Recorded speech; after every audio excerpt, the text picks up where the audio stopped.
হ্যাংলার magazine হোক বা আমাদের হেসেল অর্থাৎ হ্যাংলার হেসেল, কি রান্না নেই বলুন তো? যে ধরনের রান্নাই আপনি খুঁজুন না কেন, সব ধরনের রান্না কিন্তু আপনি পেয়ে যাবেন। এই ধরুন এখানকার রান্না, বিদেশি রান্না বা পুরোনো দিনের রান্না, নতুন দিনের ফিউশন কিছু রান্না, সব রকমের সম্ভার রয়েছে। আর আজকে কি রয়েছে? আজকে রয়েছে আপনাদের জন্য পুরোনো দিনের একটা দারুণ সুস্বাদু মাছের রেসিপি। কি রেসিপি রয়েছে সেটা তো বলবো না, কারণ সেটা জানার জন্য কিন্তু আমাদের সঙ্গে আমাদের হেসেলেই যেতে হবে। তনুজাদি, আজকে এটা তো কাতলা মাছ, তাই তো? হ্যাঁ, কাতলা মাছ। কাতলা মাছের কি হচ্ছে? হাতে মাখা কাতলা। হাতে মাখা কাতলা? হ্যাঁ, মানে সবথেকে একটা ইজি রেসিপি, মানে হাতে মাখা যে কোনো রেসিপি খুব ইজি হয়, তো এটাও কি সেই একই রকম ভাবে করছো? একদম, মানে যা হাতে মেখে, মানে সব জিনিস মাখিয়ে আমি একদম কড়া শুদ্ধ জিনিসটা গ্যাসে বসিয়ে দেবো, গ্যাসে বা ইন্ডাকশনে বা ওভেনে বসিয়ে দিচ্ছি। কিন্তু এটা কি ওই যেরকম আমরা একটা সবকিছু মেখে টিফিন বক্সে করে দম দিয়ে করি ওরকম হচ্ছে? ওরকম না, এটা একদম মানে তোমার কড়াতেই হয়ে যাবে জিনিসটা। মানে তোমার টিফিন বক্স লাগবে না, কিচ্ছু লাগবে না, একদম কড়াতে মাখাবো, কড়াটা শুদ্ধ বসিয়ে দেবো ইন্ডাকশনে। কিন্তু একটা কথা বলো, কাতলা মাছ না ভাজলে পরে যখন খাওয়ার সময় একটা মাছের গন্ধ আসবে, তাই জন্যই তো আগে আমি কাতলা মাছটা ধুয়ে তাতে আমি লেবু আর গোলমরিচ মাখাবো। হ্যাঁ, তাহলেই মানে মাছের একটা যে আঁশটে গন্ধ সেটা কিন্তু চলে যাবে।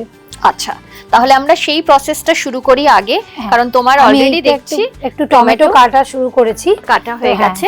আর বোধহয় পেঁয়াজটা কাটবে। তো পেঁয়াজটা কাটবো, আমি আগে লেবুটা তাহলে মাখিয়ে নিই, নাও তারপরে লেবুটা নাও। আর আজকে হাতে মাখা কাতলা বানাতে আরো একবার আমাদের হেসেলে তনুজাদি, ডানকুনি থেকে তনুজা পাল। আর তনুজাদির সঙ্গে আমাদের হেসেলে বেশ কয়েকবার দেখা হয়েছে, দারুণ সব রান্না করেন। তবে তনুজাদির আরো একটা নতুন কথা আপনাদের সঙ্গে শেয়ার করব, কারণ হেসেলের ভানুমতিতে এই সাম্প্রতিক অতীতে যে কম্পিটিশন হয়েছিল সেখানে তনুজাদি একদম প্রথম স্থান অধিকার করেছে।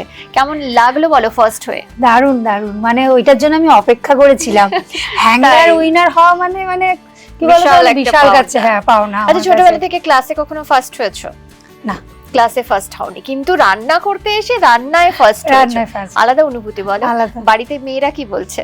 মেয়েরা তো মানে কিছু ভালো রান্না হলেই খুব খুশি, খেতে ভালোবাসে তারা, খুব ভালোবাসে খেতে। আচ্ছা, বানিয়েছিলে কি তুমি? সোয়াবিনের একটা কম্পিটিশন, সোয়াবিনের কম্পিটিশন ছিল। আমি একটা বেলজিয়ামের রেসিপি বানিয়েছিলাম, সোয়া বেলোটেন। সোয়া বেলোটেনা, ওয়াও, কি এক্সপেরিমেন্ট করো গো রান্না নিয়ে। হ্যাঁ, মানে বাড়িতে রান্না বান্না আর অবসর সময় রান্না নিয়ে এক্সপেরিমেন্ট। হ্যাঁ, ওটা চিকেন বেলাটিনো, মানে ওদের যে ট্র্যাডিশনাল খাবারটা হচ্ছে চিকেন দিয়েই হয়। তো আমি সেটা চিকেনটাকে বাদ দিয়ে সয়াবিন করেছিলাম। তারপর ভেতরে যা স্টাফিং ওরা দেয় সবই সেম রেখেছিলাম, শুধু আউটার লেয়ারটা সয়াবিন করেছিলাম, সয়াবিন দিয়ে, বাকি ভেতরের সবটা। আর একটা বেলজিয়ামের রেসিপির খানিকটা সেই আদলে করে সয়া বেলাটিনো করে প্রথম স্থান হেসেলের ভানুমতিতে। আর সেখান থেকে আরো একবার আমাদের হেসেলে তনুজাদি। এবং তুমি দিয়ে দিয়েছো ওটাতে লেবুর রস, আমি দেবো একটু গোলমরিচ। হ্যাঁ, একটু নুন দেবে, একটু গোলমরিচ। তুমি একটু দেখো। হ্যাঁ, এই যে নুন, গোলমরিচ আর লেবুর রস যে আমরা দিচ্ছি, এটাতে কাঁচা গন্ধটা চলে যাবে। মাছে নরমালি আমরা নুন হলুদটা মাখাই, তো তার সঙ্গে বাজার থেকে আনার পরে যদি রান্না করার 10 মিনিট মতো আগে যদি লেবু মাখিয়ে নেওয়া হয়, তাহলে আঁশটে গন্ধ আর থাকে না, আর মাছটা নরমও হবে। কতক্ষণ রাখবো? 10 মিনিট। 10 মিনিট রাখবো। আচ্ছা, আর দেবো কি? না, আর দেওয়ার দরকার নেই, একটু নুন দেবো, কারণ রান্নার সময় আবার দেবো তো। আমি মাখিয়ে নিচ্ছি। মাখিয়ে নাও। অনেকেই কিন্তু জানতে চান যে আমাদের হেসেলে রান্না করতে কিভাবে আসবেন, অনেকের এই প্রশ্নটা থাকে। উপায় কিন্তু তনুজাদি খানিকটা বলে দিল, যে আমাদের হেসেলের ভানুমতি যে কম্পিটিশন হয় সেখানে আসতে পারেন। তার আগে আপনার নাম এনরোলমেন্ট করতে হবে, আমাদের সাবস্ক্রিপশন নিতে হবে, এই ধারাগুলো তো রয়েছে। এবং এগুলো করার জন্য আমাদের ফোন নাম্বার কিন্তু অলওয়েজ অ্যাভেলেবল হ্যাংলার পেজে এবং ম্যাগাজিনে তো রয়েছে। সেখান থেকে যোগাযোগ করে আসতে হবে হেসেলের ভানুমতিতে। সেখানে যদি প্রথম থেকে 10ম স্থানের মধ্যে আপনি থাকতে পারেন, তাহলে কিন্তু চলে আসতে পারবেন আমাদের হেসেলে বিভিন্ন ধরনের রেসিপি রান্নার জন্য, তাই তো? আচ্ছা, এবারে তুমি কি করবে? পেঁয়াজ কাটবে। এবার আমি পেঁয়াজটা কাটবো। আমি কি কড়াইটা নিয়ে আসবো? হ্যাঁ, আমি পেঁয়াজটা একবারে কেটে নিই। হ্যাঁ, মাছটা একটুখানি তো একটু ম্যারিনেশন হোক। আচ্ছা, তুমি বলো, তোমার এই যে ধরো বিভিন্ন রকমের কম্পিটিশন হয় বিভিন্ন জায়গায়, কিন্তু হেসেলের ভানুমতি এমন একটা প্ল্যাটফর্ম যেখানে কম্পিটিশন সঙ্গে গল্প, আড্ডা, বিশেষজ্ঞদের পরামর্শ, তাদের নানান টিপস, অনেক কিছু শিখতে পারি, মানে হ্যাংলায় এসে সত্যি সারা দিনটা এত ভালো কাটাই, মানে সেটা মানে বলারই না। মানে তখন আনন্দ নিয়ে বাড়ি ফিরি, মনে হয় কি যে নেক্সট কম্পিটিশনের জন্য অপেক্ষা করি, এরকম আর কি। তো সবাইকে আমি বলবো, মানে যারা রান্না করতে ভালোবাসেন তারা অবশ্যই হ্যাংলায় একবার অন্তত এসে দেখুন। তারপরে আপনাদের ভালো লাগলে সেটা পরে তো মানে ভালো লাগবেই, মানে এরকম যে ভালো লাগবেই। হ্যাংলা এমনই একটা প্ল্যাটফর্ম। একদম তাই। আর এই যারা রান্নাকে ভালোবাসো তারা হ্যাংলাতে অবশ্যই এসো। কিন্তু অনেক এক্সপেরিমেন্ট করতে হয় তো রান্না বান্না নিয়ে। ধরো একটা কম্পিটিশন, সেখানে হয়তো 90 জন আসছেন, 90 রকমের রান্না করবেন, কারোর সঙ্গে কারোটা মিল হলে সেখানে তুমি মানে সেই মানে প্রথম 10 জনের মধ্যে থাকতে পারছো না, সেখানে একটা নেগেটিভ পয়েন্ট চলে যাচ্ছে। নতুন কিছু ভাবনা দিয়ে তো যখন এরকম কোনো একটা টপিক পাও, তখন মাথায় প্রথমেই কি আসে? প্রথমে আসে মানে কি বলতো, অনেক কিছু ভাবি যে এটা করব এটা করব কিছু, তারপর বাড়িতে প্র্যাকটিস করি যে এটা করলে ঠিক হচ্ছে কিনা, তারপর বাড়িতে সবাইকে খাইয়ে জিজ্ঞেস করি যে কেমন হয়েছে। তো তারাও একটা তো ফিডব্যাক দেয়, মানে বাড়ির লোকেদেরও তো একটা ফিডব্যাক আছে। তো ওরা মানে বলে যে এটা ভালো হয়েছে ওটা ভালো হয়েছে। তার সঙ্গে যে সস বানাই আমি, ওই মানে সোয়া বেলেটিনের সঙ্গে আমি দুটো সস বানিয়েছিলাম, একটা তোমার কর্ন পিউরি আর একটা মাশরুম সস। তো সেই দিয়ে মানে জিনিসটা কেমন হবে খেতে সবকিছু একদম এক্সপেরিমেন্ট করে নিই। শুধু একটা নয়, মানে তার সঙ্গে আরো একটা কিছু দিয়ে সবকিছু এক্সপেরিমেন্ট করে তারপরে যেটা ভালো তৈরি করি। হ্যাঁ, মানে শুধুমাত্র কিন্তু রান্না নয়, রান্নার সঙ্গে প্লেটিং সেটাও কিন্তু মার্কস ক্যারি করে। একদম। তো সেই সাজানো রান্নাটাকে কিভাবে ডেসক্রাইব করা হচ্ছে সেটাও ম্যাটার করে। সমস্তটাই পুরো প্রেজেন্টেশনটা দিয়েই বোধহয় তোমাদের প্রথম থেকে 10ম স্থান অবধি তোমরা পাও। এবং সেখান থেকে এই যে বললাম আরো একবার আমাদের হেসেলে, আমি এবার একটু কড়াইটা বসিয়ে দিই তোমার জন্য। হ্যাঁ, কড়াইটা দাও, গ্যাসে মানে গ্যাসটা একটু পরে জ্বালাচ্ছি, আগে একবার মেখে নিয়ে তারপর। ওকে।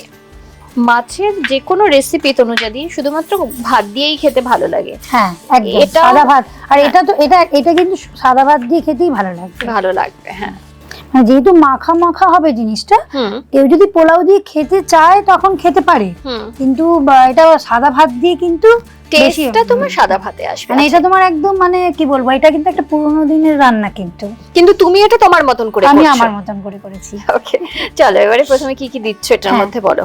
প্রথমে আমি এটাতে সরষের তেল দেবো আগে। সরষের তেল।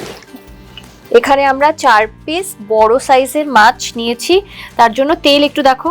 হ্যাঁ, একটু বেশি লাগবে তেল, এটাতে একটুখানি ব্যাস মোটামুটি 2 টেবিলস্পুন মতো তেল দিলাম।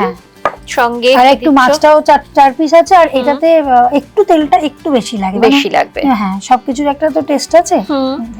আচ্ছা, এরপর এটাতে তুমি মাছ দুটো না, এতে তুমি আমি একটু আদা বাটা দিই। আদা বাটা কতটা দিচ্ছ? 4টে পিস মাছের জন্য। আদা আর রসুন একসঙ্গেই পেস্ট করা আছে, তো আমি এটাতে এই চামচের 1 চামচ দিলাম আর একটু দিলাম, মানে ছোট চামচের 1.5 চামচ মতো আদা রসুন বাটা দিলাম। এই পেঁয়াজটা আমি পুরোটাই দিই। একটা পেঁয়াজ আছে এখানে? একটা পেঁয়াজ আছে। আচ্ছা, গোটা পেঁয়াজ দিয়ে দিচ্ছ, একটা পেঁয়াজ বাটা। হ্যাঁ, এবার দেব এই পেঁয়াজ কুচিগুলো দিচ্ছি। হ্যাঁ, ওকে। একটা বড় সাইজের পেঁয়াজ আমি কাটলাম, একটা বড় সাইজের পেঁয়াজ কুচি করে নিয়েছি। আমি একটু পেঁয়াজ বাটাটা দিলাম কারণ মানে যখন গ্রেভিটা একটুখানি যাতে মানে একটু ঘন হয়, থিকনেসটা আসে, তার জন্য আমি এটা দিলাম। মানে কারো যদি গ্রেভিটা একটুখানি মানে পাতলা লাগে, সে কিন্তু পেঁয়াজ বাটাটা স্কিপ করতে পারে। ওকে, মানে যে পছন্দ করেন একটু পাতলা ধরনের গ্রেভি খেতে। আমি এখানে ছোট ছোট দুটো টমেটো কেটেছি, দুটো টমেটো দিয়ে দিলাম। ওকে, আচ্ছা, এবারে আমাকে একটু নুন আর হলুদ দাও এতে। আর আমি এর সঙ্গে কাঁচা লঙ্কাটা শুধু চিড়ে দিচ্ছি। হ্যাঁ, একটা। হ্যাঁ, যে যেরকম ঝাল খাবে, কেউ যদি একটু বেশি ঝাল চায় সে একটু বেশি দিতেই পারে। আচ্ছা, নুন তুমি দেখো তো। নুনটা মাছে দেওয়া ছিল, তুমি একটু কম দাও।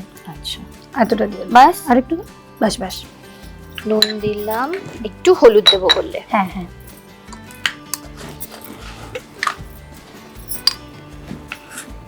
হলুদ দেবো এতটা? হ্যাঁ, দিয়ে দাও, 1/2 চামচ। এবার একটু কাশ্মীরি মির্চ দাও, 1/2 চামচ। আর কি দেবো? আর একটু জিরে ধনে গুঁড়ো একটু দাও, মানে 1/2 চামচেরও কম দেবে। হ্যাঁ, ওকে। এটা দিচ্ছি আমি জিরে গুঁড়ো, দিলাম এতটা। হ্যাঁ, আর ধনে গুঁড়ো ওই অতটুকুই দেবে। বেশ, ধনে গুঁড়ো দিলাম। এবার আমি এটা হাত দিয়ে একটু মাখবো, দেখে নাও।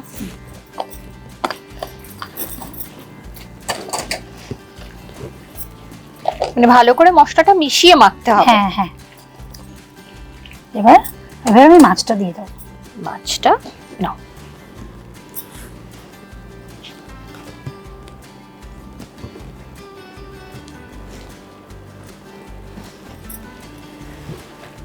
এবার মশলাটা না খুব ভালো করে মাছের সঙ্গে মেশাতে হবে। আচ্ছা, এই কারণেই নাম হাতে মাখা। হাতে মাখা কাতলা, মানে হাত দিয়ে খুব ভালো করে মেশাতে হবে। হ্যাঁ হ্যাঁ। জলের মধ্যে দিচ্ছ না? না, খুব দেবো একটু পরে, মানে যখন মাছটা ফুটে উঠবে তখন একটু জল দেবো। ওকে।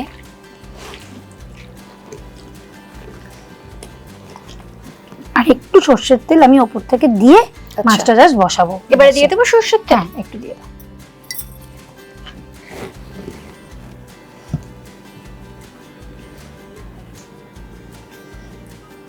ব্যাস, আর লাগবে না। ঠিক আছে, এবার আমি গ্যাসটা জ্বালিয়ে দেবো, হাতটা শুধু ধুয়ে আসি। তুমি ধুয়ে নাও, আমি এটা অন করে ফুল করে দেবো এটা। হ্যাঁ, একটুখানি ফুল থাকবে। আচ্ছা আচ্ছা, এবার আমি একটু ঢাকা দিয়ে দিই। এবার ঢাকা দেব, একটু ফুটে যাক, তারপরে আমি একটুখানি জল মিক্স করবো।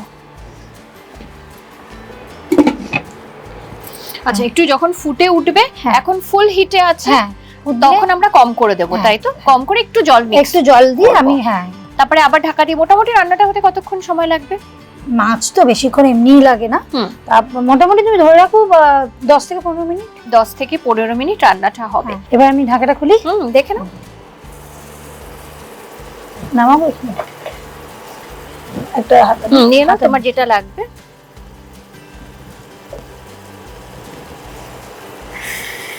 একটু উল্টে দিচ্ছি মাছগুলো।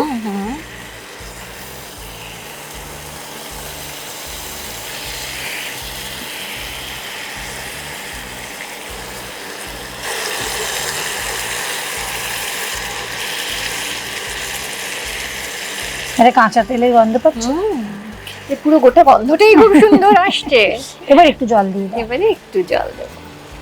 এই বাটিটা তুই দাও, তাহলে পরিমাণটা বুঝতে পারবো। হ্যাঁ, আর দিও না।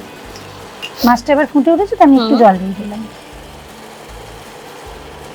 জল দিয়ে তুমি অলরেডি হিটটা একটু মিডিয়াম করে দিয়েছিলে, মিডিয়ামেই থাকবে না? এখন একটু বাড়াই, কারণ জলটা একটু ফুটে উঠুক, তারপরে আমি একটু মিডিয়ামে করে দেবো। ওকে, মাছটা একটু সেদ্ধ হতে টাইম লাগবে, তাহলে ততক্ষণে রান্নাটা হয়ে যাবে। রান্নাটা হবে। তুমি ঢাকা দিয়ে দাও। তনু, যদি মিনিট 15 হতে চললো, তুমি একবার দেখে নাও। মাছটা কিন্তু একদম হয়ে গেছে। হয়ে গেছে? হ্যাঁ, একদম। দেখো, গন্ধ তো তাই বলছে, আর দেখেও তাই মনে হচ্ছে। দেখো, গ্রেভিটাও খুব সুন্দর হয়েছে, ড্রাই হয়ে গেছে অনেকটা। আর কিছু দেবার আছে? না, একটু ধনেপাতা দেবো, আর দিয়ে আমি নামাবো। ধনেপাতা,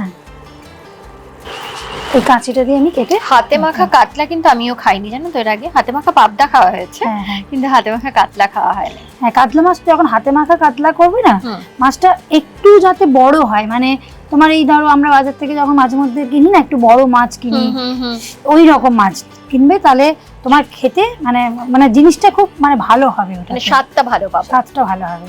বন্ধ করে দিচ্ছি, এবারে অফ করে দিই। হ্যাঁ, না, আমি একটা ওই হাতে নিচ্ছি, হ্যাঁ, কারণ ওই ছোট হাতাটাতে তুললে ভেঙে যাবে।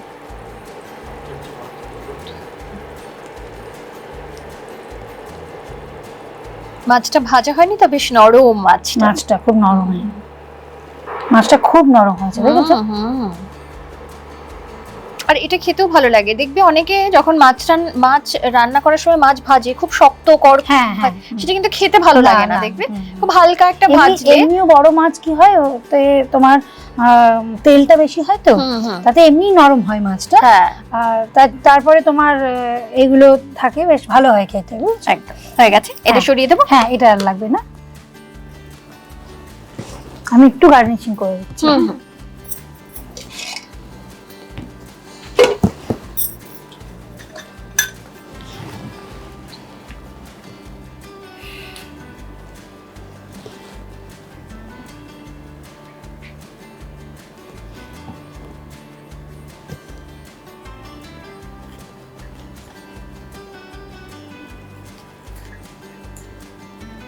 আচ্ছা, একটু ফুল মতন বানাচ্ছে। হ্যাঁ হ্যাঁ।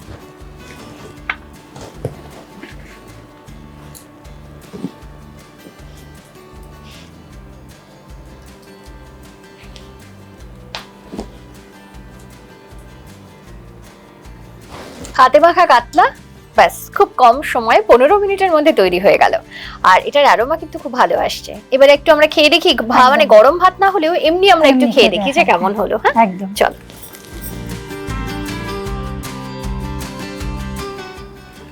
মাছগুলোর পিস কিন্তু বেশ বড় বড়।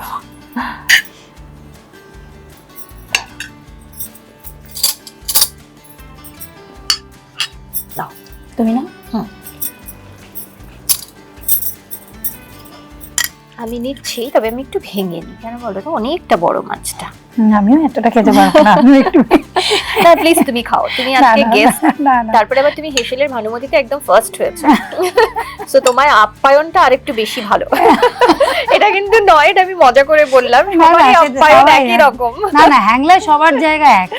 কোনোদিন মানে আমরা গিয়ে আনন্দ করে মানে খুব আনন্দ করি। তোমাকে বললামই যে মানে পরের মানে ভানুমতির জন্য আমরা অপেক্ষা করে থাকি যে আবার কবে যাব, গল্প আড্ডা আনন্দ করব। টেনশন হয় রেজাল্ট বেরোনোর আগে, ওই সময়টা হয়, কিন্তু গিয়ে পৌঁছলাম, হাসি ঠাট্টা আনন্দ প্রচন্ড করলাম, কিন্তু যখন ওই রেজাল্টটা বলে না তখন বুকটা ধরাস। চলো খেয়ে দেখি।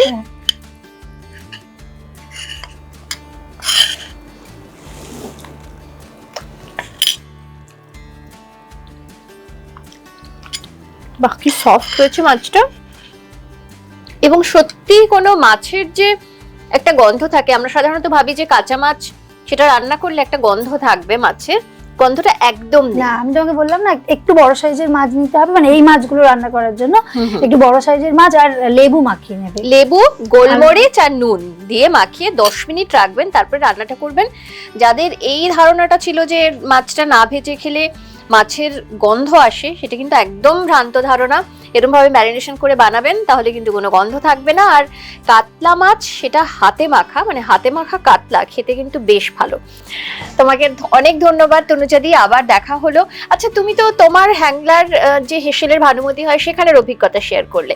তোমার সঙ্গে আমাদের এতবার দেখা হয়েছে, আমাদের হেসেলে গল্প হয়েছে, আড্ডা হয়েছে।